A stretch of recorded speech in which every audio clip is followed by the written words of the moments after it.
Trouble for Thomas and Other Stories. From Britt Allcroft's production of Thomas the Tank Engine and Friends, based on a railway series by the Reverend W. Audrey. Stories told by Ringo Starr. Published by Random House. You should be looking at the page where you see Thomas looking tired, with a yellow number 1 on the side of his engine. When you hear this sound, turn the page. Trouble for Thomas.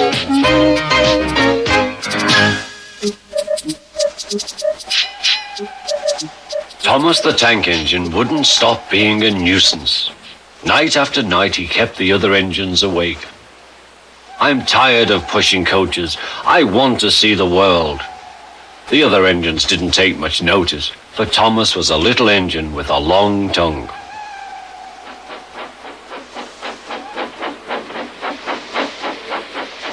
But one night, Edward came to the shed.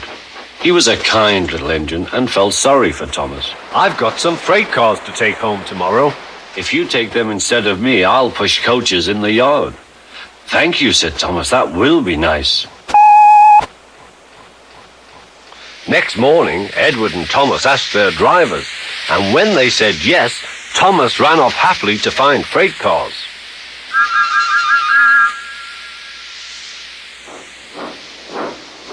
Now the freight cars are silly and noisy. They talk a lot and don't attend to what they are doing. And I'm sorry to say they play tricks on an engine who is not used to them. Edward knew all about freight cars. He warned Thomas to be careful, but Thomas was too excited to listen.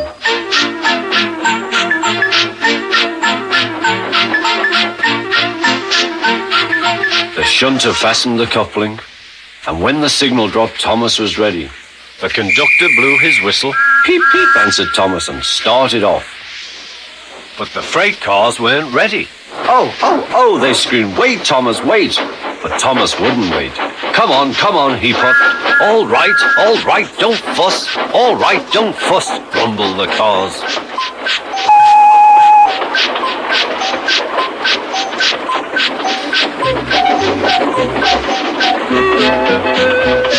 Thomas began going faster and faster. Whee! He whistled as he rushed through Henry's tunnel.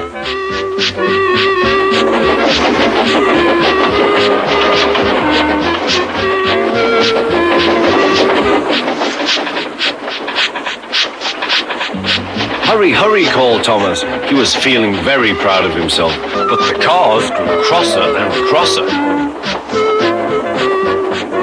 At last, Thomas slowed down as he came to Gordon's Hill.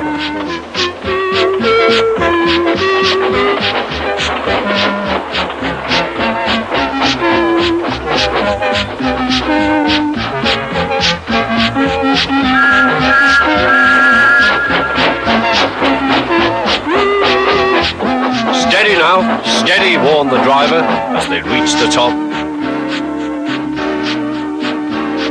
He began to put on the brakes. We're stopping, called Thomas. No, answered the cars, bumping into each other. Go on. Before the driver could stop them, they had pushed Thomas down the hill and were rattling and laughing behind him. Poor Thomas tried hard to stop them from making him go too fast. Stop pushing, he hissed. But the cars took no notice. Go on, they giggled in their silly way.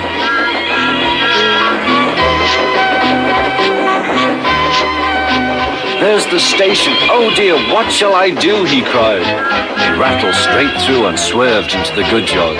Thomas shut his eyes. I must stop. When he opened his eyes, he saw he had stopped just in front of the buffers. There, watching him, was the Topham Hatt. What are you doing here, Thomas? He asked. I've brought Edward's freight cars, Thomas answered. Why did you come so fast? I didn't mean to. I was pushed, said Thomas. You've got a lot to learn about freight cars, Thomas. After pushing them about here for a few weeks, You know almost as much about them as Edward. Then you'll be a really useful engine.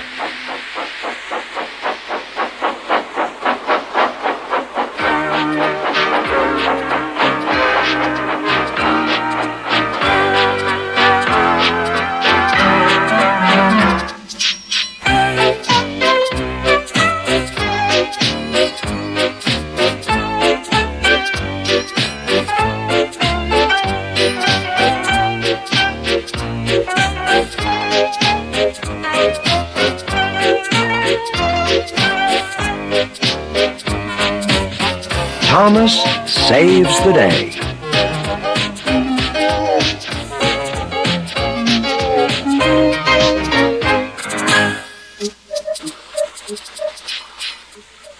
Every day, Sir Topham Hatt came to the station to catch his train.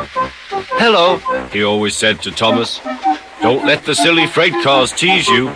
Remember, you have an important job as a special helper in the train yard."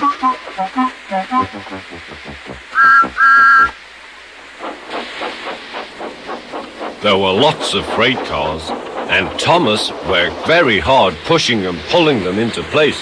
There was also a small coach and two strange things his driver called cranes. "That's the breakdown train," he told Thomas. The cranes are for lifting heavy things, like engines and coaches and freight cars. One day, Thomas was in the yard.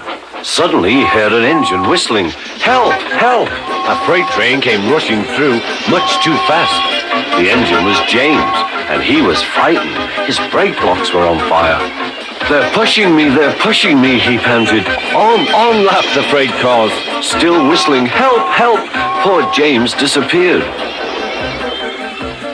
"I'd like to teach those freight cars a lesson," said Thomas the tank engine. Soon came the alarm. "James is off the line. The breakdown train, quickly!" Thomas was coupled on, and off they went.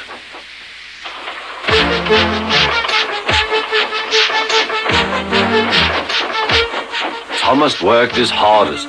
"Hurry, hurry, hurry," he puffed. He wasn't pretending to be like Gordon. He really meant it. Bother those freight cars and their tricks. I hope poor James isn't hurt.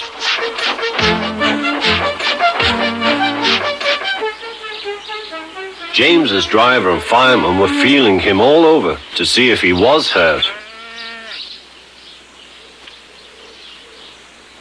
"Never mind, James," they said. "It was those silly freight cars on your old wooden brakes that caused the accident." Thomas pushed the breakdown train alongside. Then he pulled away the unhurt freight cars. "Oh dear," they groaned. Serves you right, puffed Thomas. He was hard at work, puffing backwards and forwards all afternoon.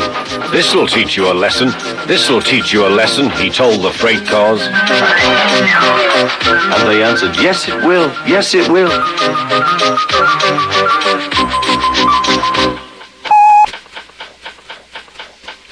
They left the broken cars.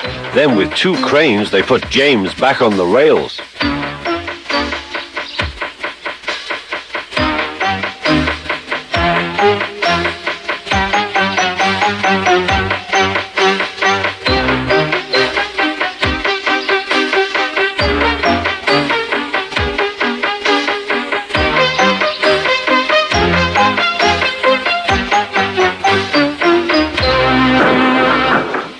He tried to move, but he couldn't, so Thomas helped him back to the shed.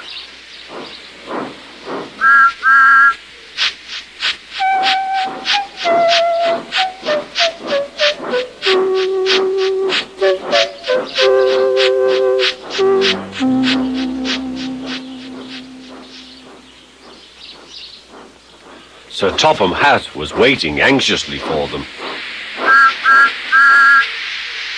"Well, Thomas," he said, "I've heard all about it, and I'm very pleased with you.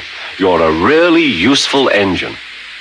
James shall have some proper brakes and a new coat of paint, and you shall have a branch line all to yourself."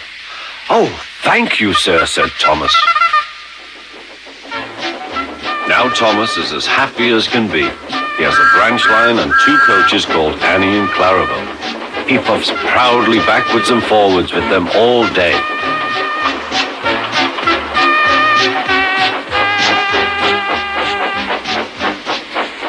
He is never lonely. Edward and Henry stop quite often and tell him the news.